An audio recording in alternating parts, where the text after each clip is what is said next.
Chapter 11. I'm looking for Elif. Any idea where I can find her? Yuri gave me a curious look. Any reason you want her? Just to say a quick hello. I wanted to meet all the patients, let them know who I am, that I'm here. Yuri looked doubtful. Right. Well, don't take it personally if she's not very receptive. He glanced at the clock on the wall. It's after past, so she's just out of art therapy. Your best bet is the recreation room. Thanks, I said. The recreation area was a large circular room furnished with battered couches, low tables, a bookcase full of tattered books no one wanted to read. It smelled of stale tea and old cigarette smoke that had stained the furnishings. A couple of patients were playing backgammon in a corner. Elif was alone at the pool table. I approached with a smile. Hello, Elif. She looked up with scared, mistrustful eyes. What? Don't worry. There's nothing wrong. I just wanted a quick word. You ain't my doctor. I already got one. I'm not a doctor. I'm a psychotherapist. Elif grunted. I got one of them too. I smiled, secretly relieved she was Indira's patient and not mine.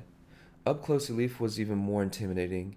It wasn't just her massive size, but also the rage etched deep in her face. A permanent scowl and angry black eyes that were quite clearly disturbed. She stank of sweat and the hand-rolled cigarette she was always smoking that had left her fingertips stained black and her nails and teeth a dark yellow.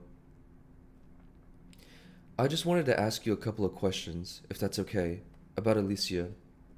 Elif scowled and banged the cue on the table. She started setting up the balls for another game. Then she stopped. She stood there, looking distracted, in silence. Elif? She didn't respond. I could tell from her expression what was wrong. Are you hearing voices, Elif? A suspicious glance, a shrug. What are they saying? You ain't safe, telling me to watch out. I see, quite right. You don't know me, so it's sensible not to trust me. Not yet. Perhaps over time, that will change. Elif gave me a look that suggested she doubted it. I nodded at the pool table. Fancy a game? Nope. Why not? She shrugged. Other cues broke. They ain't replaced it yet. But I can share your cue, can't I? The cue was resting on the table. I went to touch it, and she yanked it out of reach. It's my fucking cue! Get your own! I stepped back, unnerved by the ferocity of her reaction. She played a shot with considerable force. I watched her play for a moment, then I tried again. I was wondering if you could tell me about something that happened when Alicia was first admitted to the Grove. Do you remember? Elif shook her head. I read in her file that you had an altercation in the canteen. You were on the receiving end of an attack? Oh, yeah, she tried to kill me in it. Tried to cut my fucking throat. According to the handover notes, a nurse saw you whisper something to Alicia before the attack. I was wondering what it was. No, Elif shook her head ferociously. I didn't say nothing. I'm not trying to suggest you provoked her. I'm just curious. What was it? I asked her something. So fucking what? What did you ask her? I asked if he deserved it. Who? Him? Her bloke?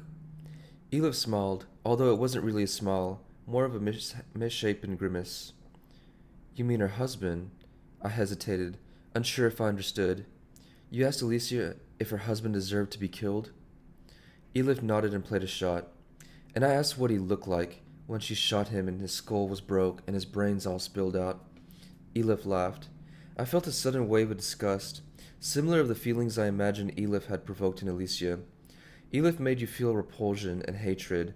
That was her pathology. That was how her mother had made her feel as a small child. Hateful and repulsive. So Elif unconsciously provoked you to hate her, and mostly she succeeded. And how are things now? Are you and Alicia on good terms? Oh yeah, mate. We're real tight. Best mates. Elif laughed again. Before I could respond, I felt my phone vibrating in my pocket. I checked it. I didn't recognize the number. I should answer this. Thank you.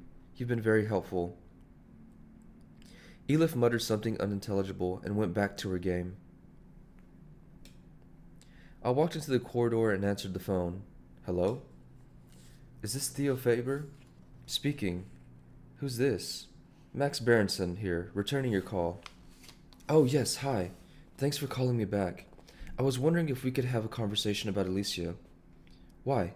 What's happened? Is something wrong? No, I mean, not exactly. I'm treating her, and I wanted to ask you a couple of questions about her, whenever's convenient. I don't suppose we could do it on the phone? I'm rather busy. I'd rather talk in person, if possible. Max Berenson sighed and mumbled as he spoke to someone off the phone, and then, tomorrow evening, 7 o'clock, my office. I was about to ask for the address, but he hung up.